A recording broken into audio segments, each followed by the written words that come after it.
نبی علیہ الصلوۃ والسلام فرمایي کن عالما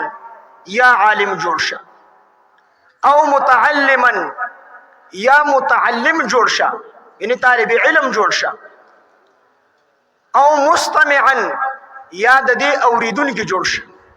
مفتی عبدالله شاه سے پدې کې واقعیا بیان کړی او مستمعا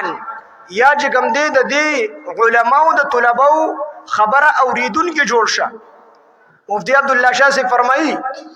چې مچیمارو هغه میان نیول او چې کله میان نیول نو د سمندر او د سین غاړې ته طلبا ته په چکر باندې نو هغه طلبا د خنثی مشکل د دې په مسلو کې بحث کو د دې سبق تکرار کو خنثی مشکل اجرا ته ویل شي دا هغه بیا خپل مسلې د چې د مړ شینو چې د میراث پاتې شنو دی په الک میراث علی کو د جنې میراث پاتې دغه رنګ دی په پرده کې د زنانو په معاشره کې پاتې کیږي او کنه د نارینو په نو دې کې مختلفې مسلې دغه باندې بحث کو د مچیمار لکټیم د لپاره میان پرې خودل او د دې خبرو ته وخت کې خود شدي سوي دا ټول خبرې په غور سره واورېده د خنثی مشکل دانو میزوت داغه نه ورستو مچیمار جال ور وګرځاو یو ډیر بهترین خسته مې پکې راووت چې هغه مې راووتو نو د سوچ وکړو چې یاره کو دا مې خرڅوم نو 15 روپۍ به رااله وکي او کنه بادشاہ له وړم نو بادشاہ به د خپل شان بدلره لراکي نو دا هغه مې وړو بادشاہ له نو چې کله بادشاہ دا هغه مې کې خو چې حضرت دا تعالی ما گیفت راوړې دي دا مې له تخبر راوړې ده نو بادشاہ خو بادشاہي ناغه ول 2000 اشرفه ورکړي 13 ور لړډه کړه وداستا انعام شو دا ستا د دې دغه چې کوم دی بدل شو نو شغاغه بوجار واغستا نه په دې وزیرانو کې یو وزیر ناسو د غوندګیو دی بادشاہ دی بادشاہ سلامت ودا خو کوته یو کس له 2000 اشرفه ورګانو خزانه خو بده شکی دا خو ډیر بد وکړو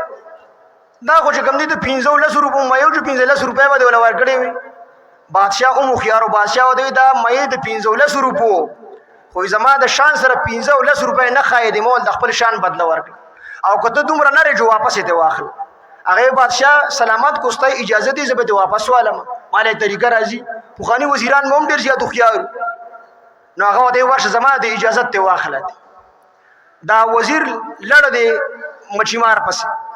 ورته وی چې دا پیسې چې کوم دي 2000 اشرفه دا به توړي خو په یو شرط باندې هغه وسه شرط دی وی شرط دا دی دا تا چې کوم مې راوړې دی نو کو دا مې سړی وی نو دل چې کوم دی خزر راولا او کو دا خزوی نو دل نر راولا اما چیمار ته طلبه خبره یاد وا هغه وته دا نه خزه دا نه سړی دا خنثی مشکل لی نو بس بادشاہ ډیر خوشاله شو بادشاہ وی راشه جو 2000 اشرفه ولا نور ورکړ نو دغه بوجه په ځان راړوله نو 2-3 روپۍ د کته پرې وته نو دا مچیمار ورپسې ورکته شو هغه پیسې راواغستې او خپل کړې او بیا په بوجنګه کې واچولې او وزیر وته ډیر په پټو کدل خو ناسو ده او ملامت هم شو نو ورته وی ای ظالما ای مچیمار ته وی دومره شومه خدا 2-3 روپۍ به بل چاته پرېخې وکړ ناغه ور دی په دې پیسو نه ماریانو خو دا د بادشاہ د مبارک لاس نه راغلی دي د بادشاہ د مبارک لاس قدر مې وکړو او دا مې خپل کې بادشاہ وی راشه 2000 نورې والا جو بادشاہ والا 2000 نورې ورکړي نو شپږ زره اشرفه د صرف او صرف د طلباو او د علماو